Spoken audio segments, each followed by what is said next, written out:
सुल्तानपुर में परमहंस आचार्य ने दिया विवादित बयान।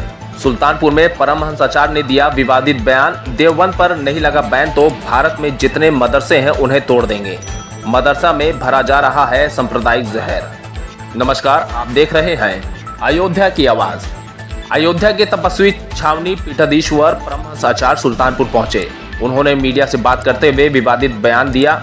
दारुल उलूम देवबंद से आए विवादित फतवे के मुद्दे पर बात करते हुए उन्होंने कहा कि मैं केंद्र और राज्य सरकार से मांग करता हूं कि दारुल उलूम देवबंद पर प्रतिबंध लगाया जाए, क्योंकि यहां से हजारों मदरसे संचालित होते हैं जिसमें करोड़ों मुस्लिम बच्चे पढ़ते हैं।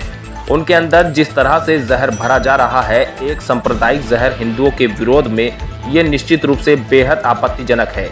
अगर इस पर कार्रवाई नहीं होगी तो हम साधु संत और तमाम हिंदूवादी संगठन भारत में जितने मदरसे हैं तोड़कर फेंक देंगे। उन्होंने आगे कहा कि दारुल उलूम देवबंद ने जो फतवा जारी किया है कि गजवाए हिंद में मरने वाला जो मुसलमान है वो सबसे बड़ा शहीद है। ये भारत को इस्लामिक राष्ट्र बनाने का फतवा है। ये असंवैधानिक हिंसा, फसाद और देश का माहौल बिगाड़ने वाला फतवा है। इसलिए इसमें बेहद आपत्ति है। एक बार देश का बंटवारा धर्म के आधार पर हुआ है, इसलिए दोबारा देश के पार्टीशन की अंदर जो खिचड़ी पक रही है वो बंद होना चाहिए। अगर ये लोग नहीं मानेंगे तो भारत हिंदू राष्ट्र बनेगा, क्योंकि एक बार देश का बांट हो चुका है। फिलहाल देखिए ये खास खबर। वीडियो को लाइक, शेयर और चैनल को सब्सक्राइब जरूर करें। धन्यवाद। महाराज जी, दारुल उलूम देवबंद ने जो फतवा जारी किया है उस पर क्या कहना चाहेंगे आप? देखिए, अयोध्या से मैं तपस्वी छावनी पीठाधीश्वर जगत गुरु परमहंस आचार्य। यह दारुल उलूम देवबंद ने जो फतवा जारी किया है कि गजवाए हिंद में मरने वाला जो मुसलमान है सबसे बड़ा शहीद, यह भारत को इस्लामिक राष्ट्र बनाने का फतवा है। यह असंवैधानिक जो है फतवा है और यह हिंसा, फसाद, घृणा फैलाने वाला, देश का माहौल बिगाड़ने वाला फतवा है। इसलिए इसमें बेहद आपत्ति है। एक बार देश का बंटवारा धर्म के आधार पर हुआ और दोबारा जो है देश का पार्टीशन करने की अंदर से खिचड़ी जो पक रही है, यह बंद होनी चाहिए। मैं इस पर जो है सेंट्रल गवर्नमेंट और स्टेट गवर्नमेंट से मांग करता हूं कि दारुल उलूम देवबंद पर प्रतिबंध लगाया जाए, क्योंकि वहां से हजारों मदरसे संचालित होते हैं जिसमें करोड़ों मुस्लिम बच्चे पढ़ते हैं। उनके अंदर जिस तरह से जो है जहर भरा जा रहा है, एक सांप्रदायिक जहर हिंदुओं के विरोध में, यह निश्चित रूप से बेहद आपत्तिजनक है। अगर इस पर सख्त कार्रवाई नहीं होगी तो हम साधु संत, धर्माचार्य और तमाम जो है तो हिंदूवादी संगठन भारत में जितने मदरसे हैं हम लोग तोड़ के फेंक देंगे। और अगर ये लोग नहीं मानेंगे तो भारत हिंदू राष्ट्र बनेगा, क्योंकि एक बार देश बटा है, अब देश हम लोग बटने नहीं देंगे।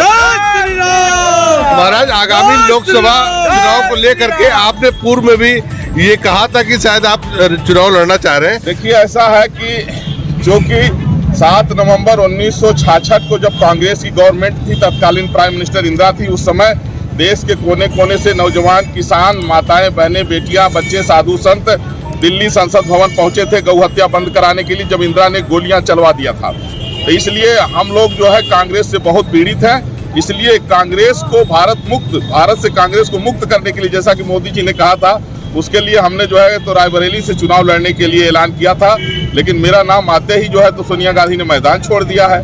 तो ये भारत जो है, भारत अब कांग्रेस मुक्त जो है होने का जो है, एक सोनिया गांधी का मैदान छोड़ना मतलब सुनिश्चित हो गया है और कांग्रेस कैंसर बन चुकी है। अभी जिस तरह से जो है कर्नाटक में हिंदू मंदिरों पर टैक्स लगाया गया है, जजिया कर जैसा मुगल लगाते थे उस तरह का है।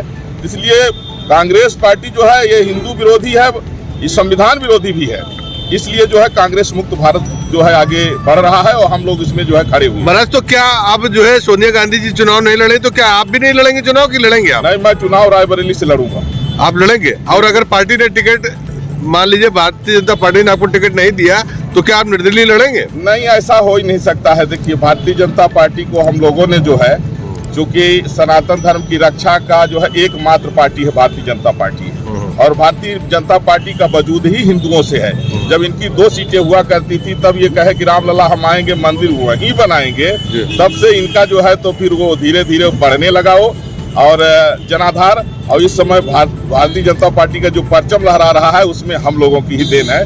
इसलिए ऐसा हो ही नहीं सकता है कि हम लड़ें और भाजपा टिकट न दें। महाराज जी ये बताइए, स्वामी प्रसाद मौर्य जी ने पार्टी छोड़ करके अपनी नई पार्टी बना ली है, तो इस पर क्या कहना चाहेंगे आप? देखिए, स्वामी प्रसाद मौर्य जब भाजपा से निकले थे तो कहे थे भाजपा को मिटा देंगे, योगी मोदी का औकात दिखा देंगे। हुआ क्या कि जनता ने वोट नहीं दिया, जब खुद हार गया वो। अगर अपनी भी सीट बचा लिया होता तो माना जा सकता था।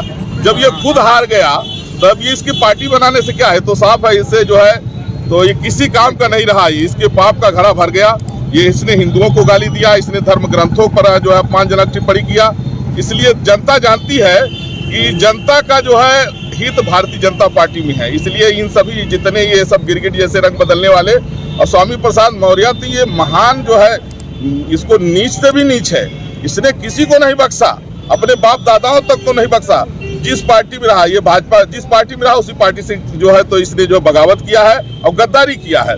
सपा में रहा, एक तरफ जो है डिम्पल यादव कहती थी मैं हिंदू हूँ, सनातन धर्म को मानती हूँ, दूसरी तरफ एक कहता था हिंदू माने नीच और अधम होता है। इसलिए खुद ही अधम है और ये इसकी एक भी सीटें नहीं निकलेगी। मैं आज ही आपको भविष्यवाणी बता रहा हूँ। महाराज गठबंधन के बारे में क्या?